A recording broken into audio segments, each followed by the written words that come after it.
up right now. They are walking in. Let's go live downtown to New Orleans, Poydras Street, and listen to the press conference.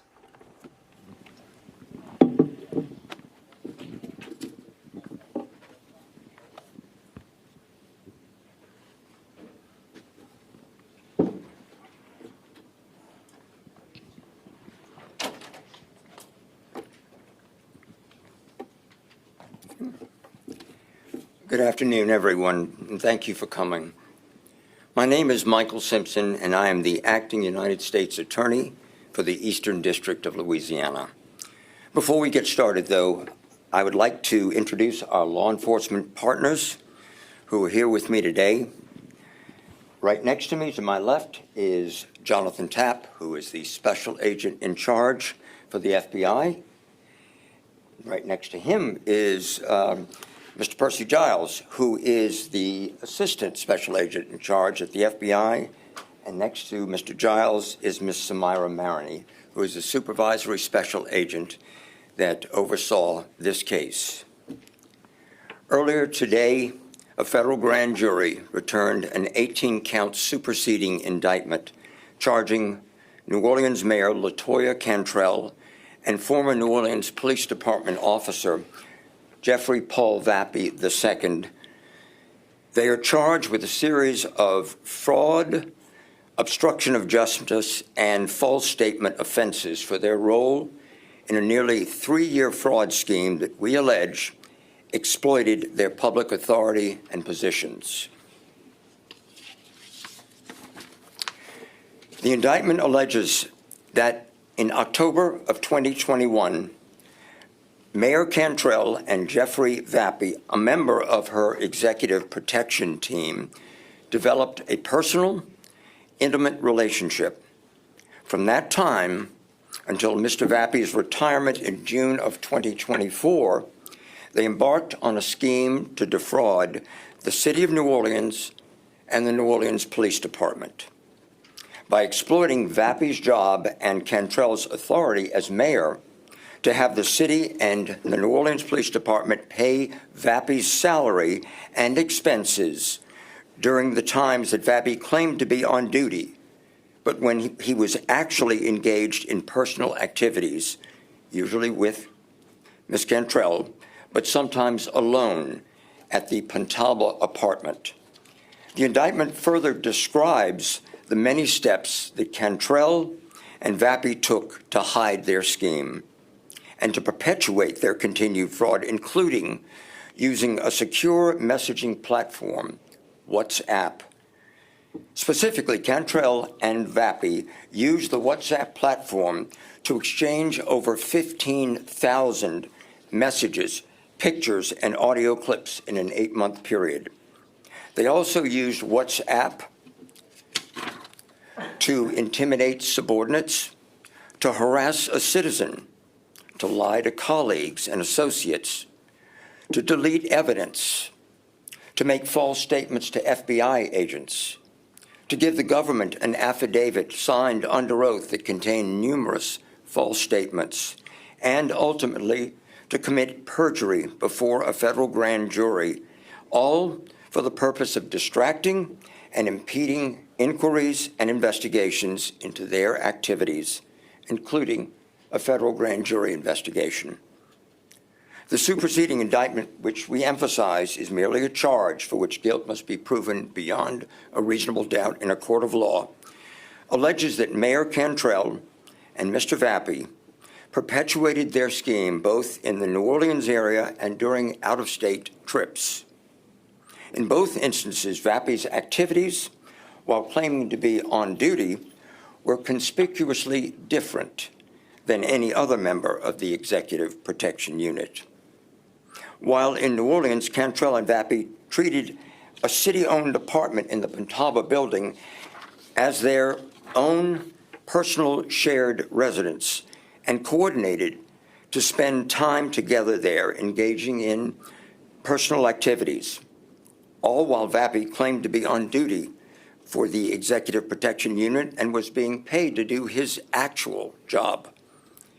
The superseding indictment also alleges that Mayor Cantrell and Vappie arranged for Vappie to accompany Cantrell on at least 14 domestic and international trips to maximize their time together and to engage in personal activities. In their private text messages, Mayor Cantrell characterized her trips with Vappy as both, quote, times when we are truly alone, close quote, and as what, quote, spoils me the most. These trips included a trip to San Francisco, which Vappy and Cantrell decided to extend for an extra day so that they could visit a series of Napa Valley wineries. While Vappy was wine tasting on April the 9th, 2022, he claimed to be working and was in fact paid for working a 15-hour day. In August 2022, Cantrell said that she would, quote, unquote, make it happen to have Vappy accompany her on a 3-day trip to Washington, D.C. for a 1-hour meeting, a trip that they both agreed they, quote unquote, needed. Shortly after they returned, Vappy described the trip to Cantrell as, quote, another leg on our journey, close quote, as he declared his love for her and their physical relationship. In total, the city of New Orleans paid over $70,000 for Vappy's travel on these trips alone. When asked about her reason for bringing members of the Executive Protection Unit with her on out-of-state trips, a practice that Mayor Cantrell began about 5 months after Vappy joined the Executive Protection Unit, she justified it as a quote-unquote pivot due to COVID and a matter of safety, in quotes. At the same time, however, she continued to take out-of-state trips without any EPU protection or Executive Protective Unit protection. In fact, on the same day, she gave one such statement. She canceled a work trip to Miami and instead traveled alone by plane, then bus, then ferry to the island of Martha's Vineyard in Massachusetts to spend some time with Vappy. Vappy was in Martha's Vineyard attending a conference paid for by the city of New Orleans related to his position on the Hanno Board of Commissioners, a position to which Cantrell had appointed him just months earlier. On other occasions, when Vappy was unavailable to accompany Cantrell on a trip, Cantrell chose not to take another member of the Executive Protection Unit with her. The superseding indictment alleges that both Vappy and Cantrell were aware that their conduct broke laws, criminal laws. For instance, in April 2022, an associate of Cantrell's explicitly told her in multiple text messages that spending public funds and using public resources for her personal relationship was illegal.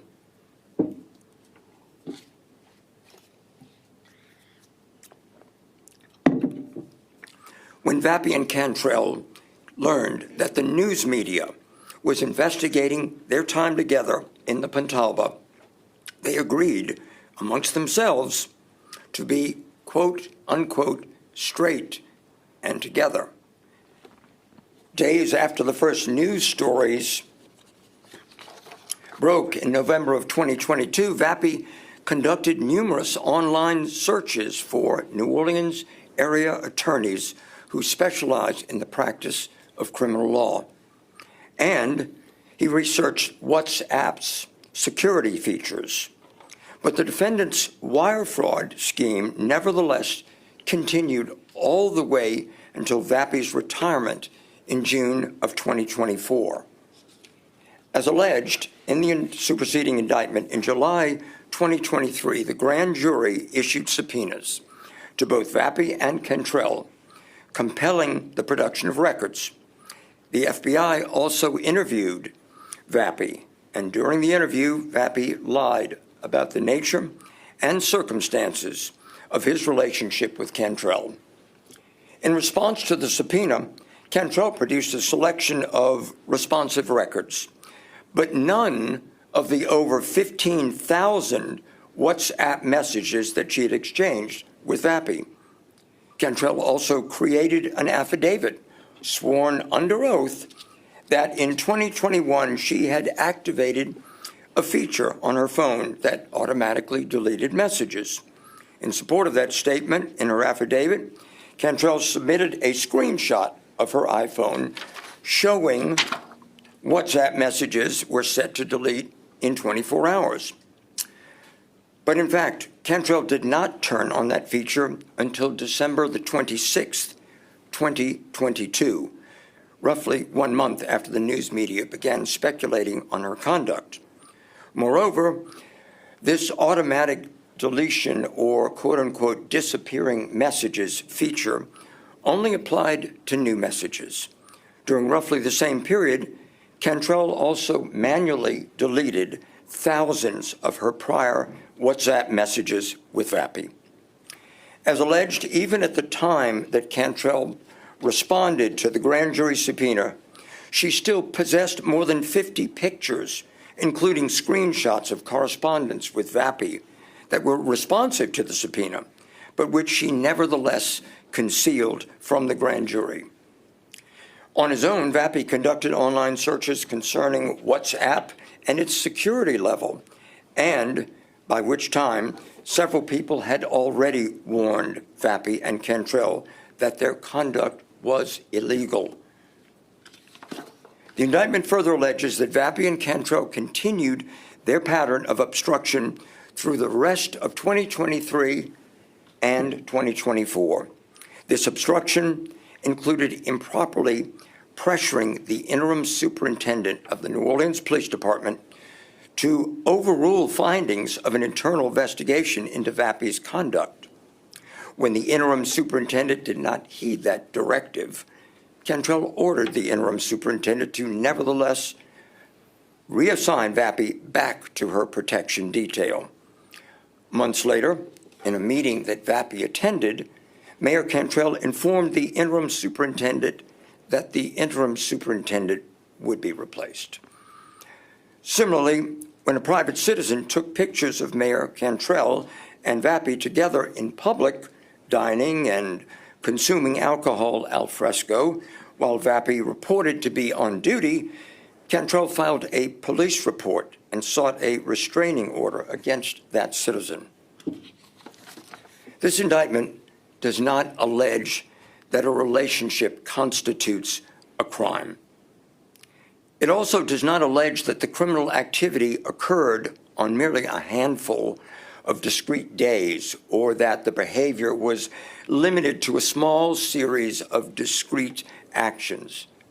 Rather, it reflects the prosecution of two public officials alleged to have engaged in a years-long continuing fraud scheme that used public money for personal ends by exploiting their power and their authority.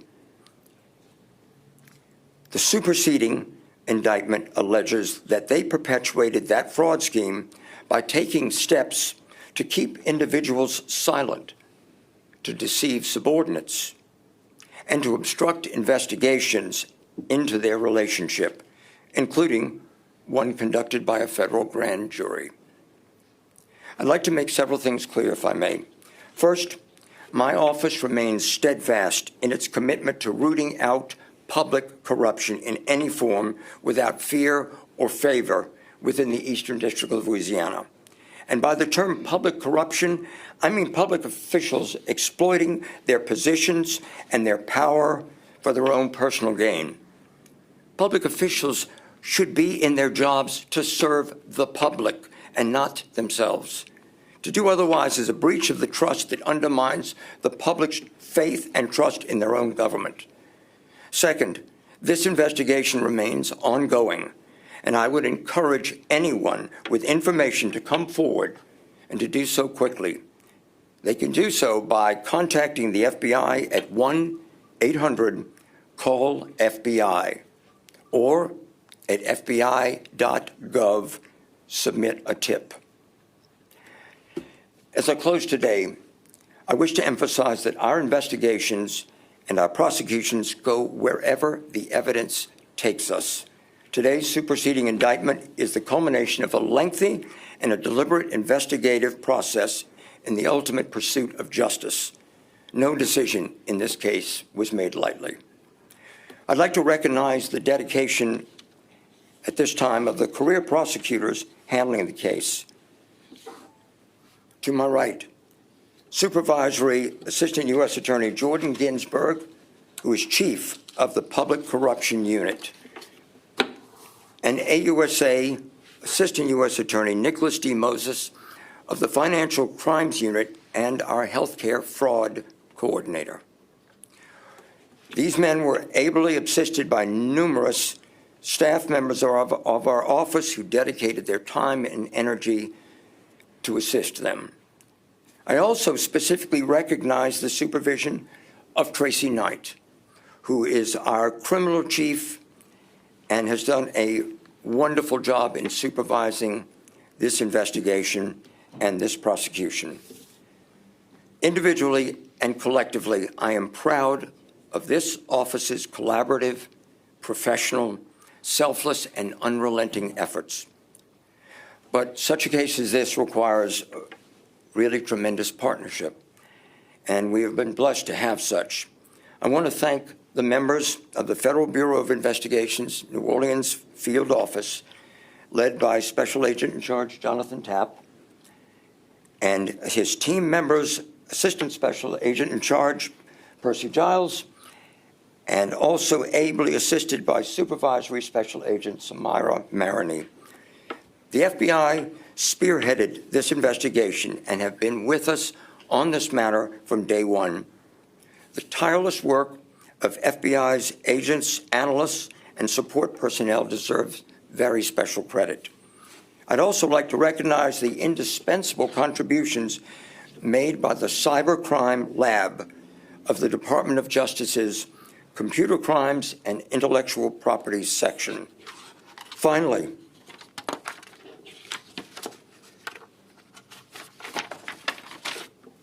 I'd like to thank and recognize the New Orleans Office of Inspector General and the Metropolitan Crime Commission for their great cooperation in this case and their dedication to identifying and reporting corrupt and unethical activity by public officials.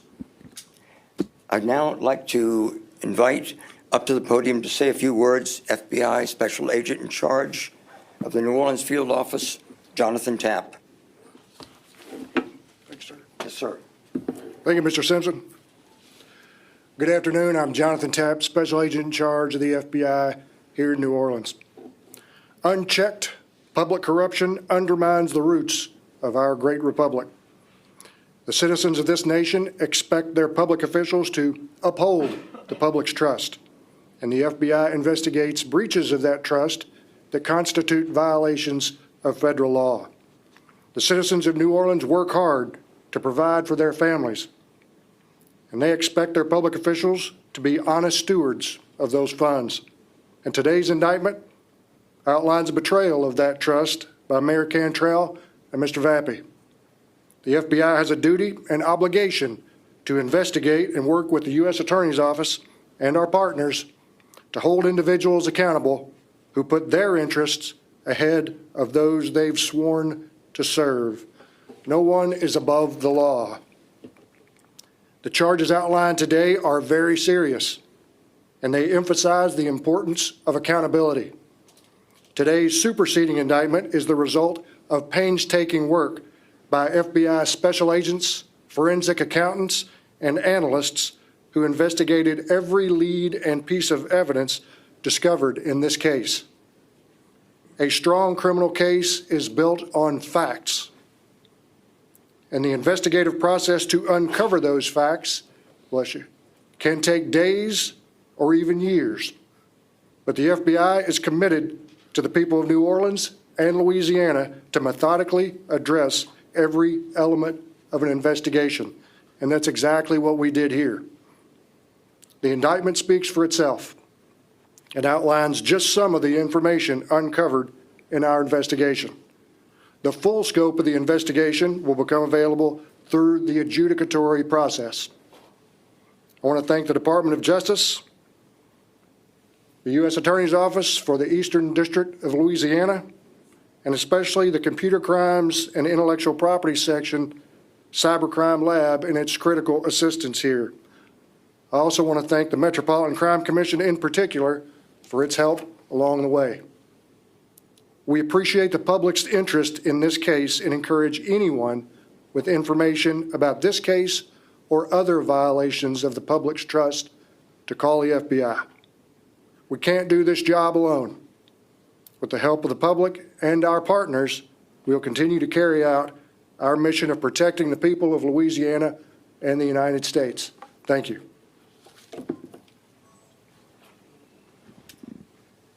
So everyone, I guess this is the time for you all to do your work.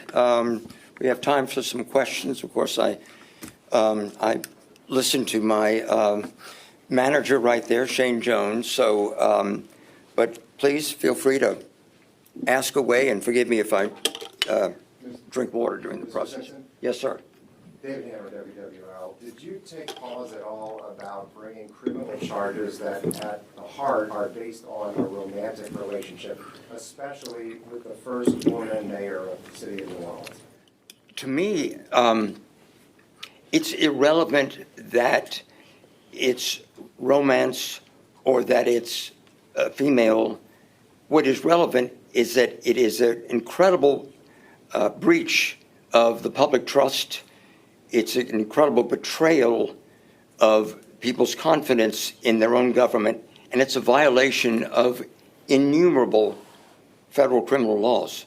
That's what's important to me as a prosecutor. My job is to participate in the investigation and prosecution of federal law. Who breaks federal law and their particular characteristics is really irrelevant to what we do. We follow the evidence, we follow the law wherever it leads, and we do our jobs. Mr. Simpson, Cass. can you please speak to the Gap proxy? Thank you. Can you speak to some of the challenges in prosecuting this case, as there's been denial after denial, of course, related to also having false statements in front of the grand jury? And then also, if you could speak to it all, whether the grand jury has been released from the subpoena, if they're going to continue to sit and hear more aspects of this case at all, if there is any other grand jury proceedings pending. Well, I can't comment on the grand jury because of, obviously, very strict grand jury secrecy rules and regulations. What I can say is that the investigation in this matter is decidedly ongoing. And whatever leads, whatever information we get that is actionable, that we can develop into evidence that indicates additional federal crimes or individual players in any or all of this, we will pursue. Thank you. And then Cassie to return Sherman. my question about how, the challenges of just, of constantly, in your own words, making false statements in front of the grand jury. I mean, what are the challenges to be constantly kind of reiterated by the mayor that the allegations are false? What are the consequences? The consequences are criminal. And when they become criminal, when the falsity of those statements is established by evidence that proves their falsity, that's the consequences. And people can say what they want, clearly in their own defense, and the mayor is absolutely correct in exercising her right to do so. What I would say is the ultimate judge of all of this is the evidence that we have developed that forms the basis of this superseding indictment. Cassie Sherman with Thank WDSU. So in the documents, it alleges other people knew about these actions. Could there be any more indictments further past this from public officials? Well, I can't answer that right now because, as I indicated, our investigation continues. So the possibilities are open. We don't know. I can't predict one way or another, and I'd be inaccurate if I said I had any sense of that. But I assure you, when I said that this is still a vital and ongoing and active investigation, it's It is. The people that you guys were seeing the text messages that were warning the mayor, did you guys talk to them in person or have an interview? I think the reason why we have evidence is because it is supported by reality. So I won't comment on specifically the evidence, but one thing I've learned as a federal prosecutor over a long time is that you really don't say anything unless you can back it up pretty definitively. And then my last question, just real quick. In the past, the mayor has said these allegations have been politically motivated. What would you say back to that? I'd say that's a nice defense. That's a defense that you would use in court. The dates of the charges go back to 2024, or go as late as 2024. Why not wait until she's out of office in just a few months? And are you concerned about how having a mayor under indictment will affect the administration of the city of New Orleans? Yeah, again, my mandate as a prosecutor really deals with when the evidence and the facts and the circumstances reach a point of rightness so that a prosecution is mandated, we act. I don't think in terms of the political calculus, particularly, because that's not my job, that is for someone else. But the excellent prosecutors and the law enforcement partners that we have, our jobs are very different. We go after lawbreakers, and especially in this city, public corruption has crippled us for years and years. And this is extremely significant to act when the evidence demands it. And that's what we're doing. Mr. Simpson, James Times Picayune. This is the last question. Okay, the administration at the bureau level and at the level of the Justice Department is pretty demonstrably refocused away from public corruption investigations. Did that have an effect on this investigation, or did it present any challenges? I don't, in our office, the reality is that whatever cases we have, if we have sufficient evidence, be it public corruption, be it violent crime, be it financial crimes, we do it. Whether there is an initiative by a particular administration, one way or another, it doesn't make any difference. If we have a crime that we can prove of any sort that is a violation of federal criminal law, that's what we do. We investigate it, we build a case, and when it comes to the point where we feel like we have proof beyond a reasonable doubt of each and every count that is alleged or crime that is alleged within that indictment, then we do our jobs and we prosecute it. Mr. Simpson, what's the timeline for next steps? The timeline for next step would be really the timeline. Are you talking about proceeding to court? I mean, eventually, you've got Summits, you've got a couple, what's your next interaction with Mayor Cantrell? And you eventually get into court, what's your timeline there? Well, apparently the next step would be an arraignment for her. And there's, of course, a bond procedure. And from there, it proceeds as any other federal criminal case would go. There are a plea of clearly not guilty would be entered, as they always are. And then trial dates would be set. Discovery would occur, which is obviously the exchange of documentation and information between the government and the defense and vice versa.